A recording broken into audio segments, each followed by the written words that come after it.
ছাত্ৰ-ছাত্ৰীসকল, আমি আগৰ পাঠত প্ৰেজেণ্ট টেন্সৰ চাৰিটা ভাগ present indefinite, present continuous, present perfect আৰু প্ৰেজেণ্ট পাৰফেক্ট কণ্টিনিউৱাছ টেন্সৰ বিষয়ে আলোচনা কৰিছিলোঁ, নহয়নে?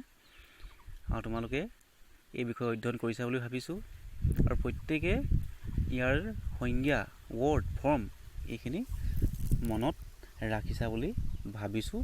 যদি কাৰোবাৰ মনত এতিয়াও ৰোৱা নাই, তোমালোকে চাবা, অধ্যয়ন কৰিবা, হয়নে? আৰু আজি মই পাষ্ট টেন্সৰ বিষয়ে আলোচনা কৰিবলৈ লৈছোঁ। পাষ্ট টেন্সৰো চাৰিটা ভাগ আছে। সেই চাৰিটা ভাগ কি কি? Past indefinite, past continuous, past perfect আৰু পাষ্ট পাৰফেক্ট কণ্টিনিউৱাছ, হয়নে? গতিকে মই প্ৰথমতে পাষ্ট ইনডেফিনিট টেন্সলৈ আহিছোঁ। পাষ্ট ইনডেফিনিট টেন্স কাক কয়? অতীত কালত সংঘটিত হোৱা কোনো ঘটনা, হয়নে, বা কামৰ কথা বুজাবলৈ পাষ্ট ইনডেফিনিট টেন্স ব্যৱহাৰ কৰা হয়। পাষ্ট শব্দটোৰ অৰ্থই হৈছে অতীত, হয়নে? গতিকে পাষ্ট শব্দটোৰ অৰ্থ, এই অৰ্থটোৰ পৰা আমি গম পাম যে অতীতত হোৱা কামবোৰেই হৈছে পাষ্ট ইনডেফিনিট। গতিকে মনত ৰাখিবলৈ একেবাৰে সহজ। পাষ্ট ইনডেফিনিট টেন্স অতীতত হৈ যোৱা কাম। যেনে he went to Shillong last year, সি যোৱা বছৰ শ্বিলঙলৈ গৈছিলে। They did the work yesterday, সিহঁতে কালি কামটো কৰিছিল, হয়নে? গতিকে ইয়াত কি হৈছে, এই যি দুটা উদাহৰণ দিয়া হৈছে, বাক্য দিয়া হৈছে, চোৱা তোমালোকে তাত। ইয়াত কি হৈছে, অতীতত হৈ যোৱা বুজাইছে কামটো, হয়নে? প্ৰথমটোত লাষ্ট ইয়েৰ আছে, যোৱা বছৰ হৈ গ'ল কামটো, হয়নে? দ্বিতীয় বাক্যটোত কি আছে, য়েষ্টাৰডে, অৰ্থাৎ কালি কামটো হৈ গ'ল, হয়নে? গতিকে কি হৈছে, এনেধৰণেৰে অতীতত হোৱা কামবিলাক বুজাবৰ কাৰণে আমি কি কৰোঁ, এই টেন্স ব্যৱহাৰ কৰোঁ। আৰু ইয়াৰ যিটো গঠন, এই গঠনটো হৈছে কি, subject plus verb, past plus object, অৰ্থাৎ ভাৰ্বটো পাষ্ট টেন্সৰ হ'ব লাগিব, হয়নে? Go past tense, went, do past tense, did, হয়নে? এক নম্বৰ বাক্যটো চোৱা, সি হৈছে ছাবজেক্ট, দ্বিতীয়তে ভাৰ্ব আছে, ভাৰ্বটো কি আছে, ৱেণ্ট আছে, ৱেণ্টটো হৈছে গোৰ পাষ্ট টেন্স। দ্বিতীয় বাক্যটো চোৱা, দে হৈছে ছাবজেক্ট, হয়নে? ডিডটো হৈছে ডুৰ পাষ্ট টেন্স, নহয় জানো? The work object. এনেদৰে কি হৈছে, বাক্যবোৰ গঠন হৈছে। গতিকে ফৰ্মটো মনত ৰাখিবা। আৰু ইয়াৰ যিটো ৱৰ্ড, আমি সাধাৰণতে পাষ্ট ইনডেফিনিট টেন্স এটা কেনেদৰে চিনি পাব পাৰোঁ, মানে আমি ৱৰ্ড কিছুমান তাত দেখা পাম, কিন্তু মই এটা কথা সদায় কৈছোঁ, word is not the main thing, হয়নে? ইয়াৰ শব্দবিলাকেই প্ৰধান নহয়। আমি কি কৰিব লাগিব, বাক্যটো ভালদৰে পঢ়িব লাগিব, ভালদৰে পঢ়ি লৈ আমি অৰ্থটো বুজিব লাগিব। সেইকাৰণে সংজ্ঞাখিনি দিয়া হৈছে, হয়নে? সংজ্ঞাখিনি আমি দিছোঁ, আৰু সেই অৰ্থটো বুজিলে গম পাই যাম যে এইটো কোনটো সময়ৰ কাম বুজাইছে, হয়নে? তাৰ পাছত সেই ধৰণে তোমালোকে কি কৰিব লাগিব, বাক্যটোত থকা কিবা ৱৰ্ড আছে নেকি, বাক্যটোত কিবা ৱৰ্ড আছে নেকি, সেই ৱৰ্ডটোও চালা, আৰু কামৰ যিটো সময়, অৰ্থৰ ফালৰ পৰা তুমি বুজিলা যে মিলি গ'ল, হয়নে? তেতিয়া আমি সেই টেন্সটো কাৰেক্ট কৰিব পাৰিম, হয়নে? হঠাতে যদি আমি ৱৰ্ডটো দেখিয়ে দি তাক কাৰেক্ট কৰিবলৈ বিচাৰোঁ, সি ভুল হ'ব পাৰে। সেইকাৰণে বাক্যটোৰ অৰ্থটো সদায় আমি জানিব লাগিব। তথাপিও আমি কি পাওঁ, সাধাৰণতে পাষ্ট ইনডেফিনিট টেন্সৰ ৱৰ্ড, পাষ্ট ইনডেফিনিট টেন্স চিনাক্তকৰণ ৱৰ্ডবিলাক পাওঁ, yesterday, last night, last month, last year, এইবিলাক পাওঁ। ঠিক আছে, এইটো হ'ল পাষ্ট ইনডেফিনিট টেন্স। নিশ্চয় বুজি পাইছা তোমালোকে, বিশেষ জটিলতা নাই। পাষ্ট ইনডেফিনিট অতীতত হোৱা কাম, হয়নে? ৱৰ্ড ফৰ্ম হৈছে ছাবজেক্ট, ভাৰ্ব, পাষ্ট, অবজেক্ট, আৰু ৱৰ্ড হৈছে য়েষ্টাৰডে, আৰু লাষ্টৰ লগত আমি night, last month, last year, হয়নে? বা প্ৰিভিয়াছ কৰিব পাৰে, প্ৰিভিয়াছ মান্থ, প্ৰিভিয়াছ ইয়েৰ, নহয় জানো? লাষ্ট ইয়েৰ হ'লে প্ৰিভিয়াছ ইয়েৰ হয় যিহেতু, নহয় জানো? নেক্সট কোন আমি পাইছোঁ, লাষ্ট ইয়েৰ হ'লে প্ৰিভিয়াছ ইয়েৰ, হয়নে? গতিকে সেই প্ৰিভিয়াছ থাকিলেও আমি কি পাম, পাষ্ট ইনডেফিনিট টেন্স বুলি আমি গম পাম পাষ্ট ইনডেফিনিট এবাৰ আহিলোঁ পাষ্ট কণ্টিনিউৱাছ টেন্সলৈ পাষ্ট কণ্টিনিউৱাছ টেন্স হয়নে পাষ্ট শব্দটোৰ অৰ্থ হৈছে অতীত আৰু কণ্টিনিউৱাছ মানে কণ্টিনিউ মানে একেৰাহে হৈ থকা বা চলি থকা হয়নে গতিকে এই দুটা শব্দৰ অৰ্থৰ পৰা আমি গম পাই গ'লোঁ সংজ্ঞাটো কি হ'ব পাষ্ট কণ্টিনিউৱাছ অতীতত চলি আছিল অতীত কালত কোনটা কাম হৈ আছিল বা চলি আছিল হয়নে তেনে অৰ্থ বুজাবলৈকে পাষ্ট কণ্টিনিউৱাছ টেন্স ব্যৱহাৰ কৰা হয় হয়নে গতিকে তোমালোকে সংজ্ঞাটো মনত ৰাখিবা অতীত কালত কোনো এটা কাম হৈ আছিল বা চলি আছিল তেনে অৰ্থ বুজাবলৈ পাষ্ট কণ্টিনিউৱাছ টেন্স ব্যৱহাৰ কৰা হয়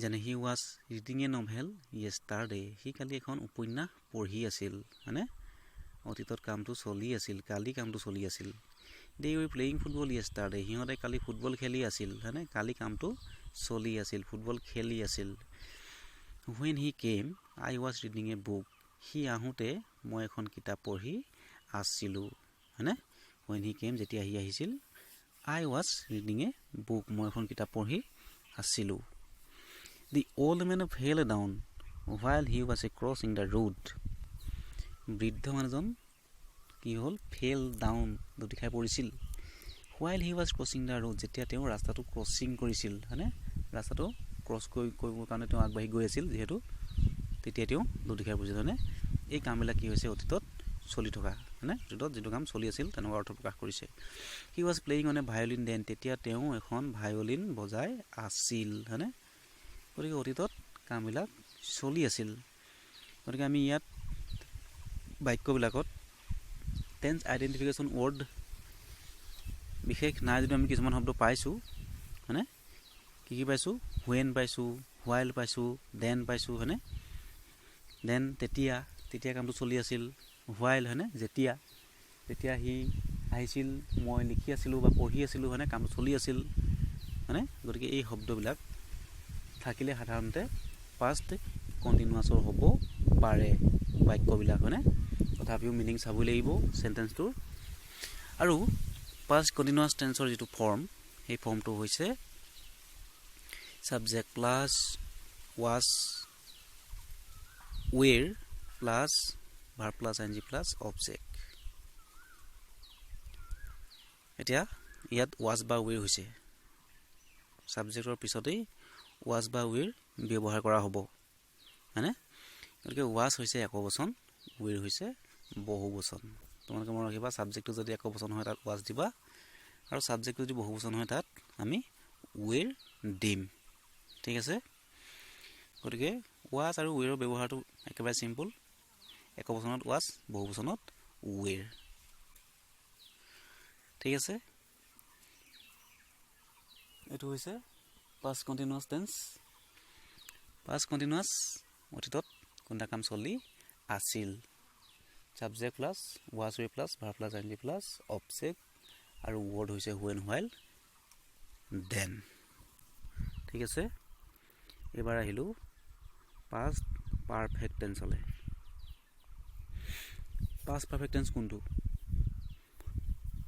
past perfect tense বলে আমি কি বুঝো অতীত কালৰ কোনো এক নিৰ্দিষ্ট মুহূৰ্তৰ আগে কোনো এটা কাৰ্য সংঘটিত হৈছিল তেনে অৰ্থ বুজাবলৈ এই টেন্স ব্যৱহাৰ কৰা হয় বা আন এটা সংজ্ঞা আছে সেই সংজ্ঞাটো কি অতীতৰ দুটা কামৰ যিটো আগেয়ে সংঘটিত হয় সেই কামৰ কথা বুজাবলৈ কি কৰা হয় past perfect tense ব্যৱহাৰ কৰা হয় এতিয়া ইয়াতে কেটামান উদাহৰণ দিয়া হৈছে চোৱা তোমালোকে number 1 the train had left before we reached the station he had gone out before I arrived হয়নে he came after I had gone ইয়াত কি হৈছে চোৱা the train had left before we reached the station আমি station গৈ পোৱাৰ আগতেই ট্ৰেইনখন গুচি গ'ল হয়নে? এতিয়া প্ৰথম যিটো সংজ্ঞা দিয়া হৈছে অতীত কালৰ কোনো এক নিৰ্দিষ্ট মুহূৰ্ত কোনটো মানে আমি ষ্টেচন গৈ পোৱাটো। 1 নম্বৰ বাক্যটোত হৈছে আমি ষ্টেচন গৈ পোৱাটো নিৰ্দিষ্ট মুহূৰ্ত, আৰু তাৰ আগেই কামটো হৈ গ'ল। কোনো কাম হৈ গ'ল? ট্ৰেইনখন গুচি গ'ল, হয়নে? ঠিক আছে। দ্বিতীয়টোত মই আহি পোৱাৰ আগতে হি হেড গান আউট বিফৰ আই এৰাইভড, মই আহি পোৱাৰ আগতে সি ওলাই গ'ল, মই আহি পোৱাৰ আগত তেওঁ ওলাই গুচি গ'ল, হয়নে? গতিকে এই নিৰ্দিষ্ট মুহূৰ্তৰ আগে আগে কোনটা কাৰ্য সংঘটিত হ'ল? নিৰ্দিষ্ট মুহূৰ্ত কোনটো? মই আহি পোৱাটো। তাৰ আগে আগে কি হ'ল? তেওঁ ওলাই গুচি গ'ল। তেনেকৈ চি নম্বৰটো চোৱা, হি কেম আফটাৰ আই হেড গান। হি আহিছিল আফটাৰ আই হেড গান, মই যোৱাৰ পিছত হি আহিছিল। কোনটো কাম আগত হৈছে ইয়াত? হি কেম, তেওঁ আহিছিল। আফটাৰ আই হেড গান, মই যোৱাৰ পিছত আহিছিলে, অৰ্থাৎ আগতে মই গুচি গ'লোঁ, হয়নে? গম পালা নাই?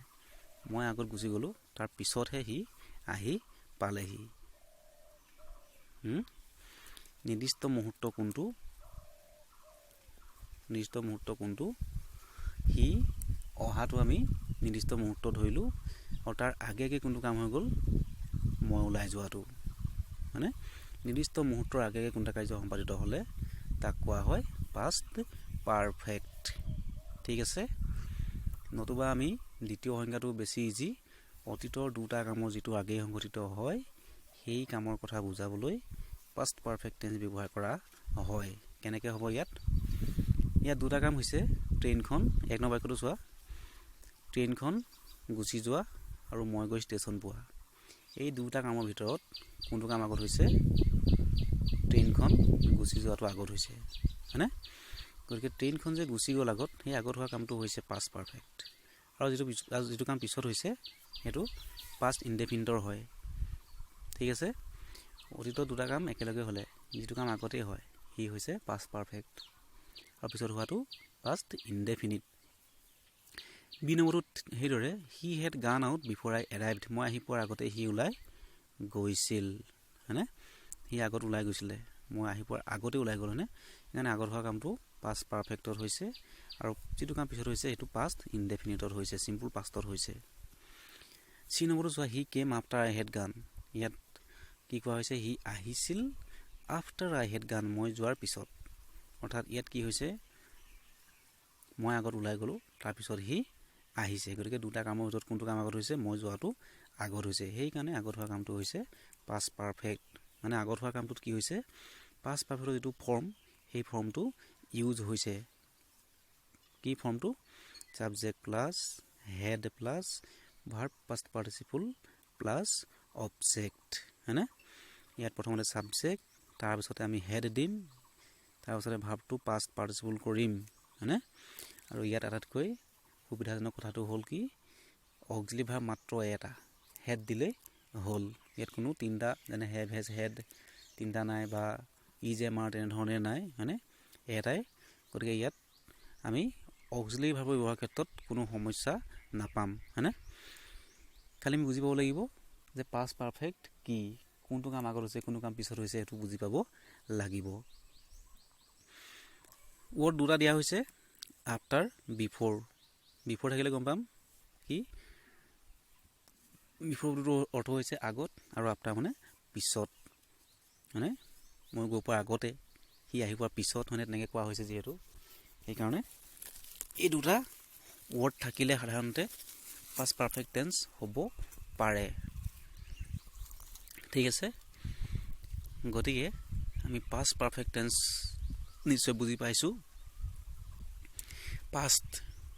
পাষ্ট মানে অতীত, পাৰফেক্ট ঠিক আগত বুলি আমি ধৰি লওঁ।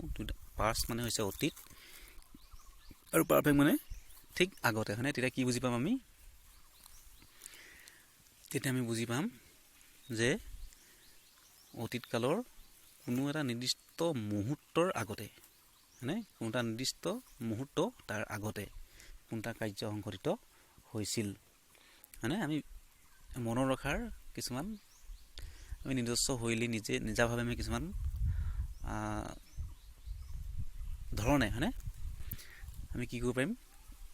মনত ৰাখিব পাৰিম। প্ৰত্যেকৰে মনত ৰখা ছিষ্টেম বেলেগ বেলেগ ধৰণৰ হয়। আৰু মই কৈছোঁ কিছুমান, যেনে পাষ্ট মানে হৈছে অতীত, কণ্টিনিউৱাছ মানে হৈছে চলি থকা, সেইকাৰণে অতীতত যিবিলাক কাম চলি আছিল তেনে কামবোৰ পাষ্ট কণ্টিনিউৱাছ, নহয়নে? গতিকে সেই ধৰণেও আমি মনত ৰাখিব পাৰোঁ।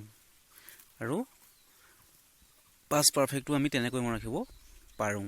পাষ্ট মানে অতীত, পাৰফেক্ট মানে ঠিক আগতে কামটো হৈ যাবলৈ ধৰি লওঁ, তেতিয়া আমি গম পাম যে অতীতকালৰ কোনো এক নিৰ্দিষ্ট মুহূৰ্ত তাৰ আগে কোনটা কাৰ্য সংঘটিত হৈছিল। ঠিক আছে, এতিয়া আমি পাষ্ট টেন্সৰ 4 নম্বৰ ভাগটোলৈ আহিছোঁ। Past perfect continuous. Past perfect continuous tense. অতীত কালৰ কোনো এটা সময়ত কোনো এটা কাম আৰম্ভ হৈ অতীত কালৰে কোনো এটা সময়লৈকে চলি আছিল তেনে অৰ্থ বুজাবলৈ এই টেন্স ব্যৱহাৰ কৰা হয়। হয়নে? কামটো অতীততে আৰম্ভ হ'ব লাগিব আৰু অতীত কালৰ কোনটা সময়লৈকে চলি থাকিব লাগিব। ঠিক আছে, যেনে He had been doing the work for 3 hours yesterday. কালি তেওঁ 3 ঘণ্টা ধৰি কামটো কৰি আছিল। কামটো কালি হ'ল, 3 ঘণ্টাৰ আগতে কামটো আৰম্ভ হ'ল আৰু 3 ঘণ্টাৰ পাছতে কামটো শেষ হ'ল। হয়নে? গতিকে কোনো নিৰ্দিষ্ট সময়ত আৰম্ভ হৈছে, কোনো নিৰ্দিষ্ট সময়ত শেষ হৈছে। They had been playing football since the morning yesterday. কালি ৰাতিপুৱাৰ পৰা সিহঁতে ফুটবল খেলি আছিলে। ৰাতিপুৱাই ফুটবল খেল আৰম্ভ হ'ল আৰু কোনোবা এটা সময়লৈকে চলি আছিল। Past perfect continuous tense. He had been talking for over half an hour before they arrived. সিহঁত আহি পোৱাৰ আগতে তেওঁ আধা ঘণ্টা ধৰি কথা পাতি আছিল। হয়নে? এইটো কি হৈছে? অতীত কালৰ কোনো এটা সময়ত কামটো আৰম্ভ হৈছে আৰু কোনটা সময়লৈকে চলি আছিল। গতিকে এনেধৰণৰ বাক্যবিলাক পাষ্ট পাৰফেক্ট কণ্টিনিউৱাছ টেন্সৰ হয়। আৰু পাষ্ট পাৰফেক্ট কণ্টিনিউৱাছ টেন্সৰ এটা ফৰ্ম আছে, subject, had been, verb plus I N G plus object. মানে ছাবজেক্ট হি, তাৰপিছতে হেড বিন আহিছে, verb plus I N G do, I N G doing হৈছে, object the work, he had been doing the work. হয়নে? গতিকে past perfect continuous টেন্সৰ তেনেকুৱা কোনো word বুলি আমি নাই পোৱা। আমি বাক্যবিলাক ভালদৰে পঢ়ি চাম আৰু অৰ্থটো বুজি ল'ম। অৰ্থটো বুজিলে গম পাম যে কোনটো টেন্সৰ, আৰু সেইমতে আমি কাৰেক্ট টেন্স ফৰ্মবিলাক কৰিব পাৰিম। ঠিক আছে, পাষ্ট পাৰফেক্ট কণ্টিনিউৱাছ। অতীত কালৰ কোনোটা সময়ত কোনটা কাম আৰম্ভ হৈ অতীত কালৰ কোনটা সময়লৈকে চলি আছিল। গতিকে এতিয়া কি হ'ল? তোমালোকে past indefinite, past continuous, past perfect continuous, ইয়াৰ যিখিনি সংজ্ঞা, ফৰ্ম, ৱৰ্ড, হয়নে, সেইখিনি প্ৰেজেণ্টৰ লগত বা ফিউচাৰৰ লগত কম্পেয়াৰ কৰিও মনত ৰাখিব পাৰা। কেনেকৈ?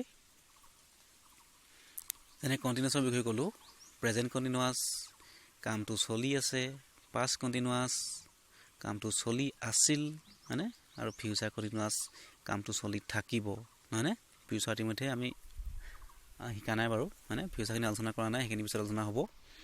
গতিকে আমি কম্পেয়াৰ কৰিও চাব পাৰোঁ। গম পালানে? তেনেকৈও পঢ়িব পাৰোঁ। আৰু তোমালোকে এনেকৈও মনত ৰাখিব পাৰা, যেনে প্ৰেজেণ্ট ইনডেফিনিট, সদায় হোৱা চিৰহৈত অভ্যাসগত গতানুগতিক, প্ৰেজেণ্ট কণ্টিনিউৱাছ, কোনটা কাম চলি আছে, প্ৰেজেণ্ট পাৰফেক্ট, এইমাত্ৰ কোনটা কাম শেষ হ'ল, প্ৰেজেণ্ট পাৰফেক্ট কণ্টিনিউৱাছ টেন্স, আগতে কামটো আৰম্ভ হৈ এতিয়াও চলি আছে। হয়নে? তেনেকৈ আমি প্ৰেজেণ্টকেইটা মনত ৰাখিলোঁ, সংজ্ঞাকেইটা, পাষ্টকেইটা এনেকৈ মুখস্থ ৰাখিলোঁ, পাষ্ট ইনডেফিনিট অতীতত হৈ যোৱা কাম, হয়নে, অতীতত কোনটা কাম সম্পাদিত হৈছিল তেনে অৰ্থ বুজাবলৈ, নহয় জানো? পাষ্ট ইনডেফিনিট, পাষ্ট কণ্টিনিউৱাছ, অতীতত কামটো চলি আছিল, পাষ্ট পাৰফেক্ট, অতীতত দুটা কামৰ যিটো আগতে হয়, পাষ্ট পাৰফেক্ট কণ্টিনিউৱাছ, অতীতত আৰম্ভ হৈ অতীততে চলি আছিল। আমি নিজে বুজি পোৱাকৈ সংক্ষিপ্তভাৱে এনেধৰণে মুখস্থ ৰাখিব পাৰোঁ, মনত ৰাখিব পাৰোঁ। গম পাইছানে? গতিকে ঠিক সেইদৰে তোমালোকে যিখিনি সংজ্ঞাখিনি এনেদৰে মুখস্থ কৰিবা, ফৰ্মখিনিও চাবা, আৰু যিখিনি আইডেণ্টিফিকেশ্যন ৱৰ্ড সেইখিনিও চাবা, পাৰিবা নিশ্চয়। পাষ্ট টেন্সৰ যিবিলাক কাৰেক্ট টেন্স ফৰ্ম হ'ব, past indefinite, past continuous, past perfect আৰু পাষ্ট পাৰফেক্ট কণ্টিনিউৱাছৰ কাৰেক্ট টেন্স কৰিবলৈ দিয়া হ'ব তোমালোকক। গতিকে তাৰ আগতে তোমালোকে এইখিনি ভালদৰে চাই ল'বা, ভালদৰে পঢ়ি ল'বা।